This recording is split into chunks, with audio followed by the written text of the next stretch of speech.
Boca Raton, the second largest city in Palm Beach County, is a community where history and innovation come together.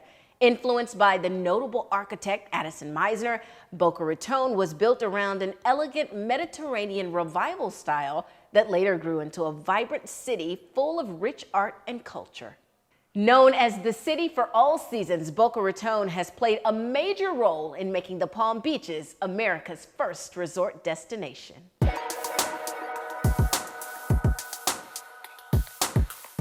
Joining me now is Susan Gillis with the Schmidt Boca Raton History Museum, and she's here to tell us how Boca Raton is part of why the Palm Beaches are America's first resort destination. Thank you so much for joining us. Thank you. I'm so glad to have you here. So, of course, there are many things we could talk about when it comes to Boca Raton, but we have to start with Boca Raton, the name. Now, I know Boca means mouth, and I know Raton means rat, but is it mouth of the rat? Rat's mouth? Explain it for me, Susan. Very good question. And that's sort of the legend. But the truth is that we know from historical research that Boca was an inlet. Ratones was a place of hidden rocks, according to old nautical dictionaries from hundreds of years ago. But here's the punchline. The original Boca Ratones wasn't at our Boca Raton at all. It was located on Biscayne Bay, basically where Miami Beach is. And somehow in the early 19th century, it started being associated with our Lake Boca Raton, our inlet. And the more northerly name stuck, the more southerly designation disappeared. We're stuck with the name. Our story really begins in the late 19th century with the coming of Mr. Flagler's Railway. And so like much of Palm Beach County, 1895-96 is when our first little settlement grew up at Boca Raton, and Boca was a little tiny hick farming town, really until the 1920s when it was discovered by Mr. Addison Mizner.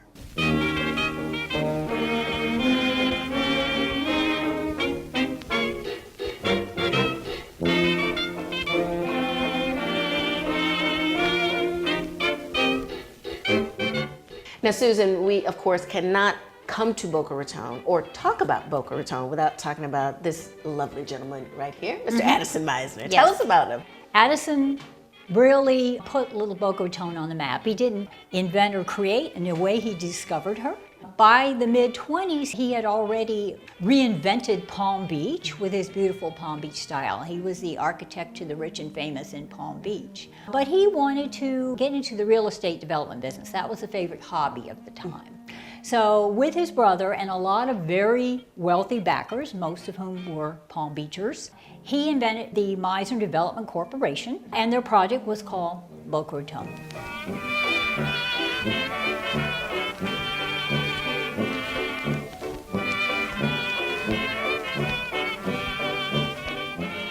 He came to Boca to create the world's greatest resort community, not just resort hotel.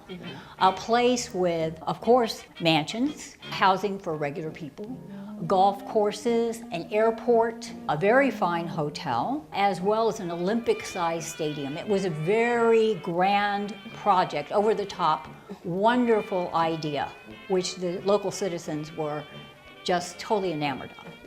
A lot of things Mr. Mizner planned never made it off paper, but a number did as well. And it was such a glorious dream. We still name everything after him. Think of an evening in June under a crystal-like moon. Think of an old Spanish tune. You're in Avalon town.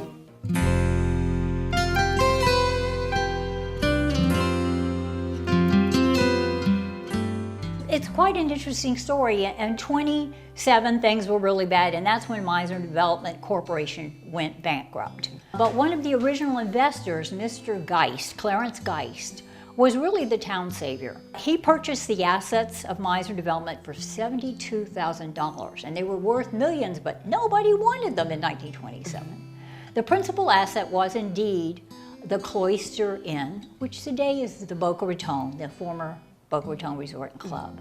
Mr. Geist hires architect Schultz and Weaver, who did the breakers, to more than triple the size of the hotel. And it opened as the Boca Raton Club in 1930. And it became the main economic engine of the town throughout the 30s.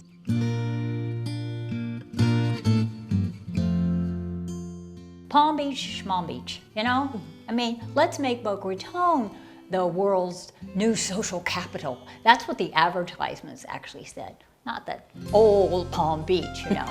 He really wanted to do his own thing and draw people here and be a real competition to Palm Beach.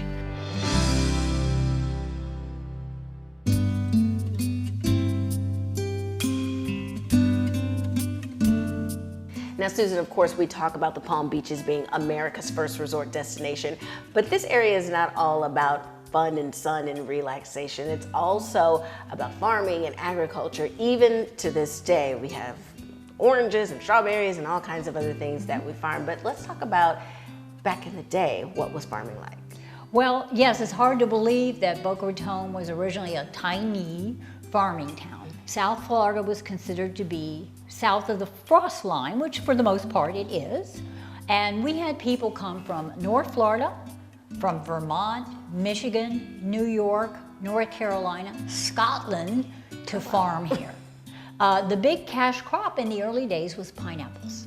Pines, they called them.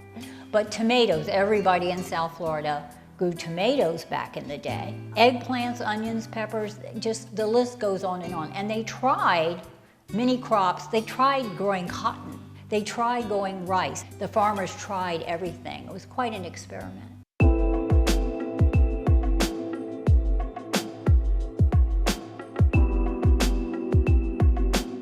Our early town was home to really three communities. A white community centered along Palmetto Park Road primarily, a Japanese community called Yamato, and an African American community known as Pearl City, which still exists. It's south of Glades between Dixie and Federal Highway. It's just a few blocks, but it is a historic district today.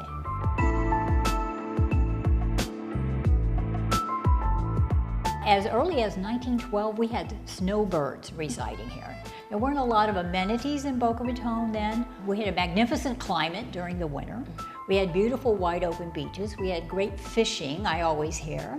In 1915, our Vermont pioneer, Mr. Gates, who was a real estate genius, quite frankly, built a series of cottages on Palmetto Park Road, which is our main east-west drag. Tourist cottages, little wooden buildings, and each one was named for a different state.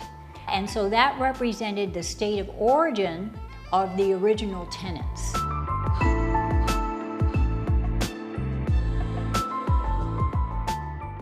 Well, Susan, thank you so much for being with us and sharing with us how Boca Raton played a major role in making the Palm Beaches America's first resort destination.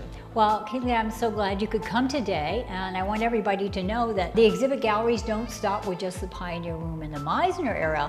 We have a very interesting gallery on Boca Raton during World War II. It was the home of a huge Boca Raton Army airfield, which was a top secret radar training base. We also have a wonderful timeline that goes all the way to the present. Oh, I love it. So whatever era you're interested in Boca Raton's past, you can learn about it here at the Schmidt Boca Raton History Museum.